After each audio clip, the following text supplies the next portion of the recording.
Hi guys, আমি রাসেল দক্ষিণ Africa থেকে। আসলে নতুন সরকার ক্ষমতা গ্রহণ করার পর এখন আস্তে আস্তে সকল দুর্নীতিবাজদের কালো চেহারা দেখতে পাচ্ছি। দরবেশ বাবা, ওই বাবা, সেই বাবা। তো আসলে এই সরকারের কাছে আমার চাওয়া হচ্ছে যে এদেরকে খুঁজে বের করুন এবং দৃষ্টান্তমূলক শাস্তি দিন, যাতে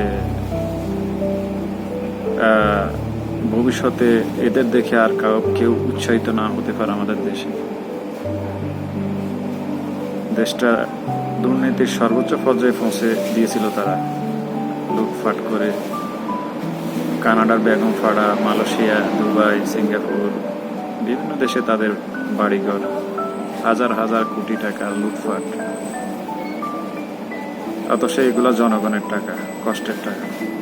তো এদেরকে চিহ্নিত করে জনগণের সামনে নিয়ে আসে এবং শাস্তি দিন, এটাই আমার চাওয়া। আর একটা নতুন নেতৃত্ব দেওয়ার মতো দল গড়ে তুলুন, যারা দেশকে নতুন পর্যায়ে নিয়ে যাবে, নতুন বাংলাদেশ গড়বে তারা। এই একটা আশা নতুন প্রজন্মের মধ্য থেকে নতুন একটা দল তৈরি করুন, যারা দেশের হাল ধরার স্বপ্ন দেখেছিল তাদের নিয়ে দল তৈরি করুন। পরিবারতান্ত্রিক রাজনীতি আমাদের দেশে বাতিল করা হোক। অমুক পরে অমুক আসবে, অমুকের পরে অমুক আসবে। অথচ আমরা পড়ে আসছি যে তোমরাই দেশের হাল ধরো। ওই আমরা কখন ধরলাম? আদৌ ধরতে পারবো কিনা? পরিবারতান্ত্রিক রাজনীতি এই জন্য বাতিল করা হোক। ছাত্রদের মধ্য থেকে নেতৃত্ব দেওয়ার যাদের যোগ্যতা আছে তাদের নিয়ে আসুন, যারা আসতে চায় নিয়ে আসুন। নতুন একটা দল তৈরি করা হোক, যাদের প্রতি মানুষের বিশ্বাস থাকবে যে দেশকে তারা অনেক কিছু দেবে, এরকম মানুষ নির্বাচন করুন। দেশকে সঠিক পথে নিয়ে যাবে তারা। আর যারা আমাদের দেশকে লুটরাজের আখড়া যারা তৈরি করেছিল তাদেরকে ধরুন।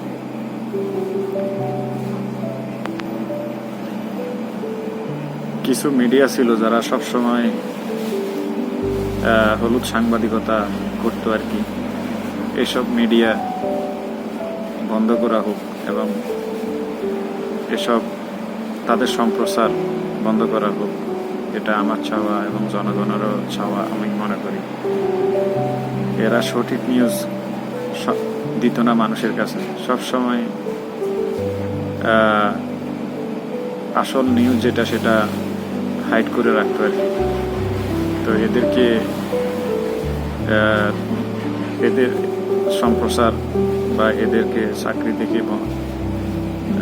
বরখাস্ত করা হোক।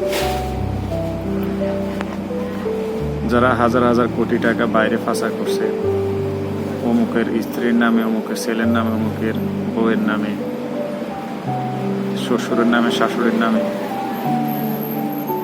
সম্পদ, এদের সম্পদগুলা বাজেয়াপ্ত করা হোক এবং এই সম্পদগুলা রাষ্ট্রীয় কোষাগারে আনা হোক, রাষ্ট্রীয় কোষাগারে জমা দেওয়া হোক। এই একটা আশা। তো সবাই ভালো থাকবেন। আল্লাহ হাফেজ।